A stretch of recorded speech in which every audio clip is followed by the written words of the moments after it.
Pedir licença. Atenção, informação que acaba de chegar à redação da Jovem Pan News.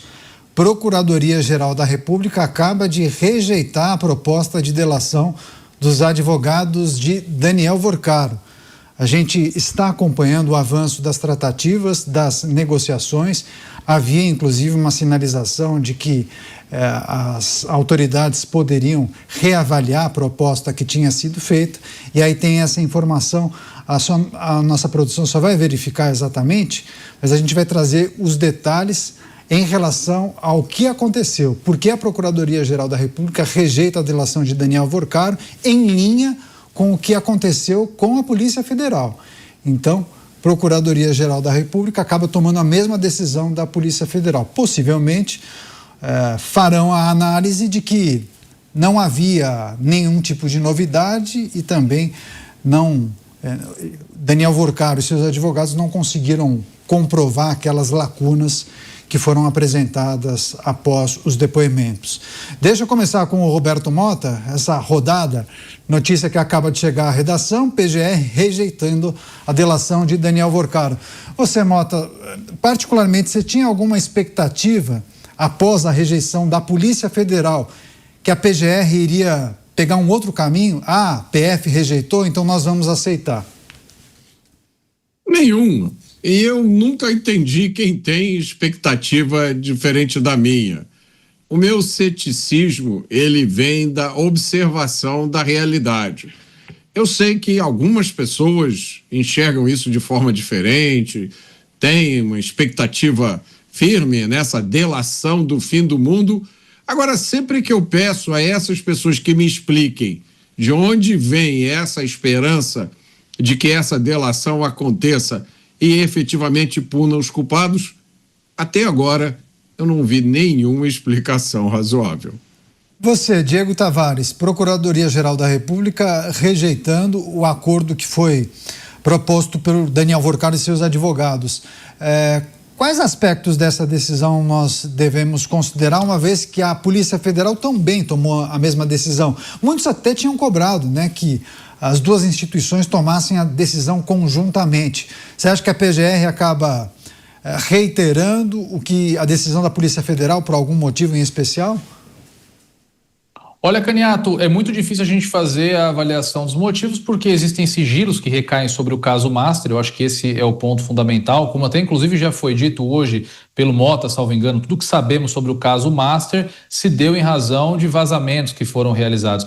Mas talvez a motivação da rejeição dessa delação premiada é que os órgãos investigadores já detenham, por intermédio das provas que estão contidas nos celulares, nos laptops, enfim, nos laptops é um termo bem antigo, nos notebooks e também, enfim, nos demais documentos apreendidos, já as provas que Daniel Vorcaro se propôs a oferecer na sua delação. Isso foi, inclusive, de modo informal, dito pelo ministro André Mendonça a alguns interlocutores, de que não seria aceita uma delação que não contemplasse, de fato, coisas novas, que não entregasse autoridades novas ou pelo menos uma robustez de provas contra autoridades já citadas, provas que poderiam incrementar acusações em um eventual processo penal. A questão da delação ser apreciada tanto pela PF quanto a PGR, isso tem previsão legal. Inclusive, a PGR pode rejeitar uma delação aprovada pela Polícia Federal, porque a PGR é a titular da ação penal. Nesse caso, a Polícia Federal atua somente na fase investigatória, na fase de inquérito. Então, o procedimento aí não está equivocado. Agora, traz de fato uma certa insegurança para quem acompanha, porque nós estamos falando de um caso muito emblemático e principalmente um caso que contempla a participação de grandes figuras da República e de todo o espectro político que nós podemos imaginar. Tem gente da esquerda, tem gente da direita, tem gente do centro, tem gente do centrão, tem gente do executivo, do legislativo, do judiciário, tem empresário, enfim, tem toda a sorte de interlocutor da República envolvida no caso Master. E como eu tenho dito sempre, isso revela que a polarização política que muitas vezes nos faz discutir de forma acalorada com amigos, com familiares, é uma polarização fake, é uma polarização feita justamente para que nós nos percamos num debate vazio, num debate que não enfrenta os problemas. Enquanto isso, muitos desses interlocutores da polarização brindam nos bastidores, em jantares na Europa, em sessões de charuto, em degustações de uísque. Isso mostra que a real disputa que nós temos é entre quem detém o poder e entre quem está na base, na sociedade, pagando essa conta por intermédio dos altíssimos impostos que nós temos aqui no Brasil. Bem que poderia ter um vazamento aí, mais um vazamento, para que nós possamos saber qual que foi o motivo realmente pelo qual a delação de Vorcaro foi rejeitada. Porque, como eu disse no meu primeiro comentário nessa edição de hoje, o Brasil precisa de uma resposta em relação ao caso Mastro.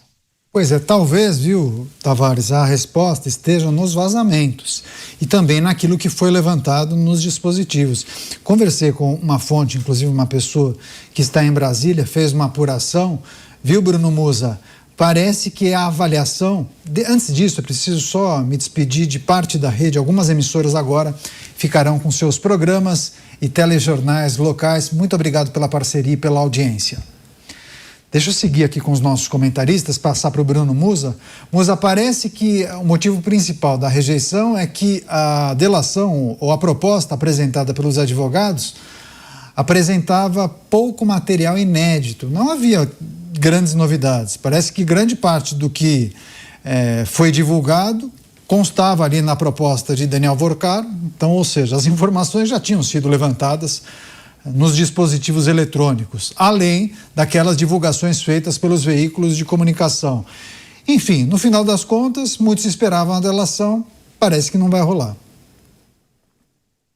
Pois é, porque também ficaria bastante comprometedor, não que eu duvidasse disso, afinal de contas, no Brasil, nada deve nos surpreender mais, infelizmente.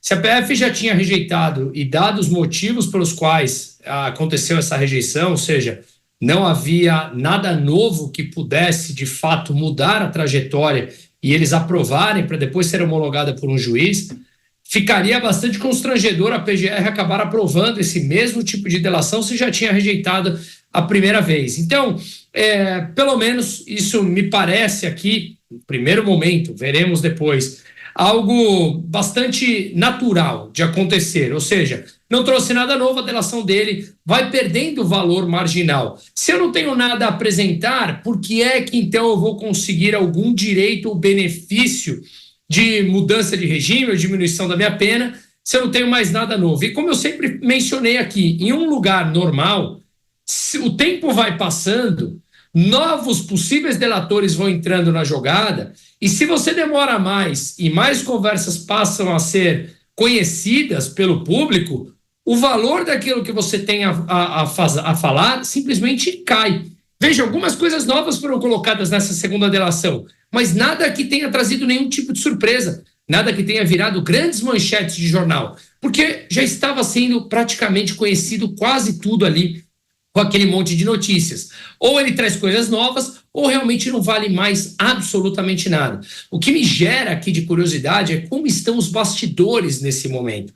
Afinal de contas, dentro de boas instituições brasileiras, e boas eu estou querendo dizer, no sentido de importância delas para a República, todas essas instituições têm proximidades com alguns dos poderes da República.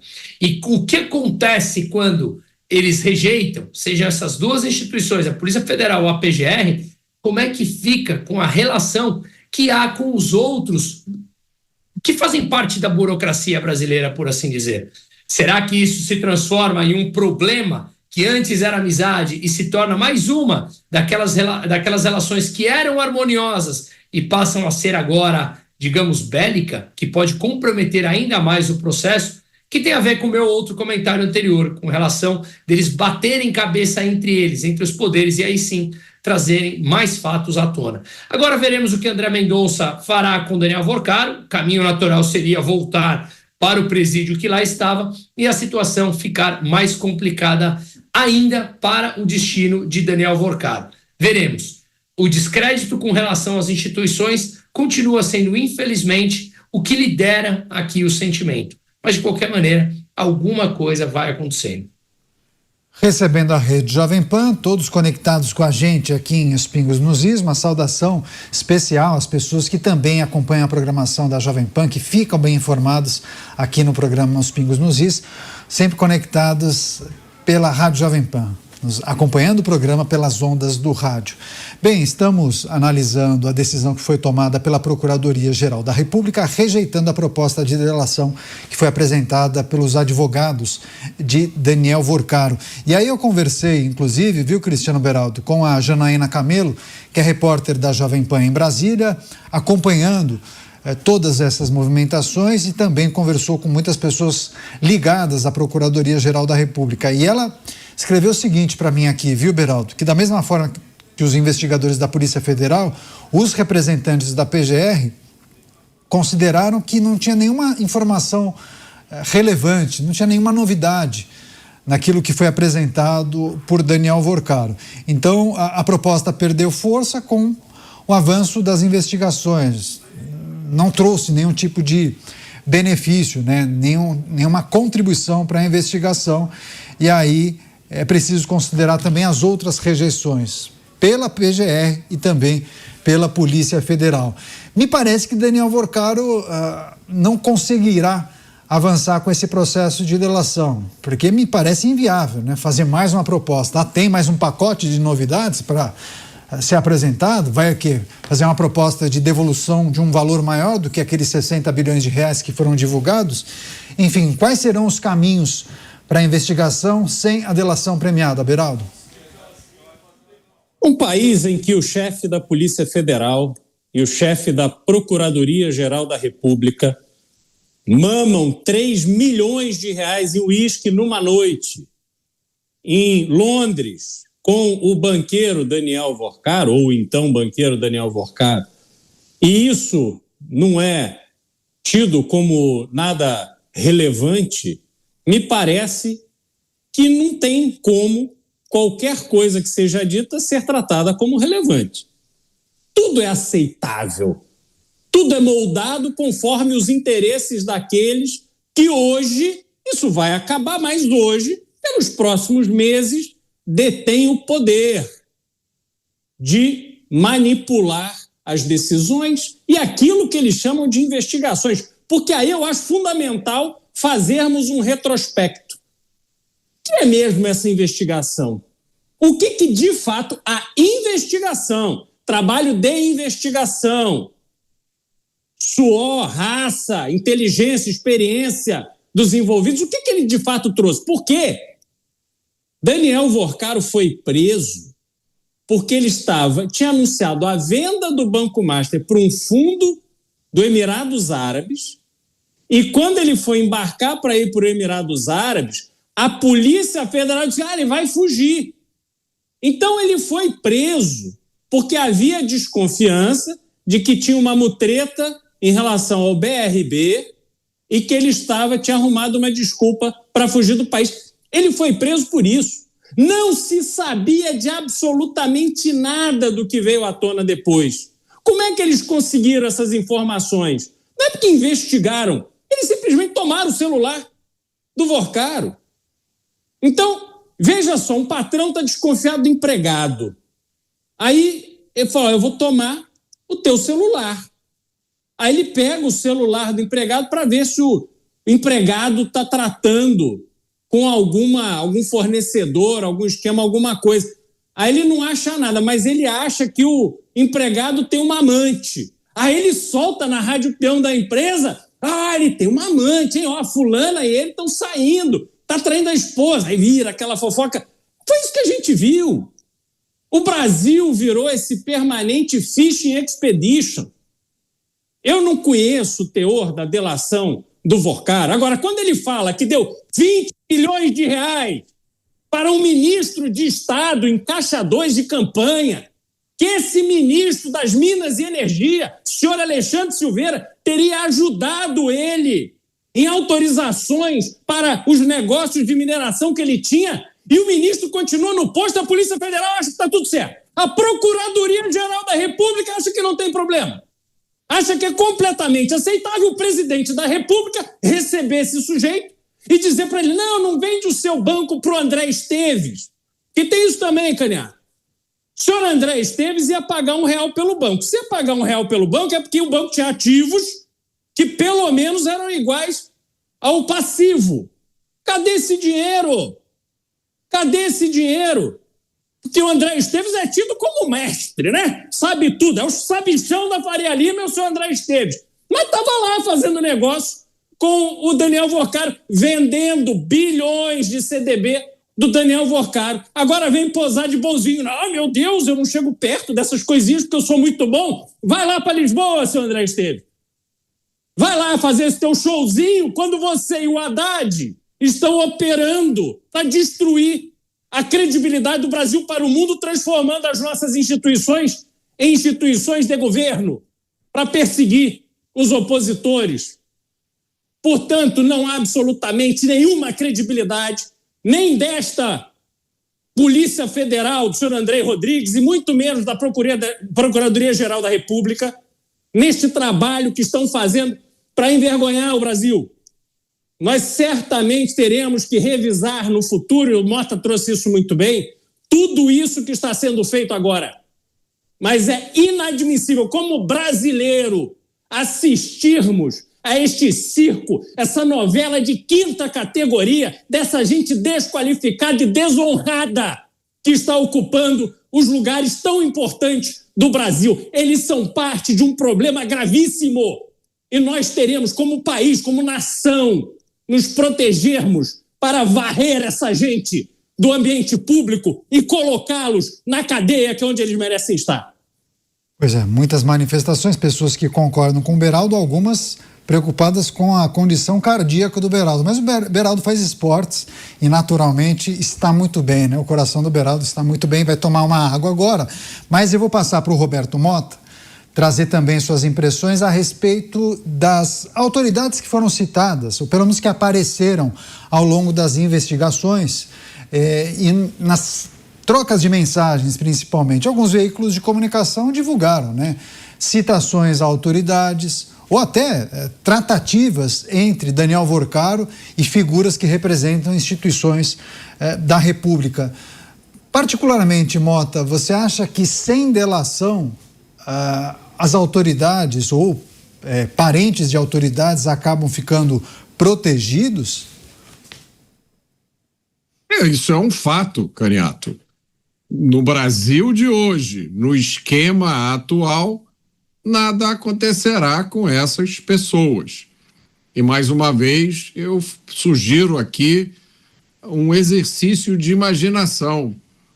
Imaginem um fato como esse acontecendo nos Estados Unidos, no Reino Unido, na França, na Alemanha, na Suécia. Imagine uma altíssima autoridade de algum desses países aparecendo envolvida em um escândalo, como o escândalo do Master. Imaginem o que aconteceria. O meu palpite é que, no dia seguinte, a autoridade faria um discurso se afastando do seu cargo e colocando todos os seus dados pessoais à disposição para a investigação. E caso alguma coisa fosse verificada, comprovada durante as investigações, a punição seria muito severa. Eu duvido que em algum desses países acontecesse o que está acontecendo no Brasil, porque é mais um desafio à credulidade do cidadão. As pessoas que eu encontro na rua, elas se perguntam até onde vai isso? Até onde vai esse teatro? Até onde vai essa farsa? Será que não há ninguém no Brasil em posição de autoridade com coragem para dizer: o rei está nu? É preciso parar com isso, porque vocês estão empurrando o Brasil para o abismo. É um teatro do absurdo que nós vemos todos os dias desfilando na nossa frente, e nós precisamos respeitar o cidadão. nós precisamos respeitar o eleitor, nós precisamos respeitar o nosso espectador, como a gente faz aqui todos os dias. E a última coisa que a gente pode fazer é sugerir a ele que ele acredite em uma coisa que é tão absurda que ninguém em sã consciência acredita que é verdade. Estaremos atentos. Qualquer novidade que tiver em relação a essa rejeição, a gente traz aqui e debate com os nossos comentaristas.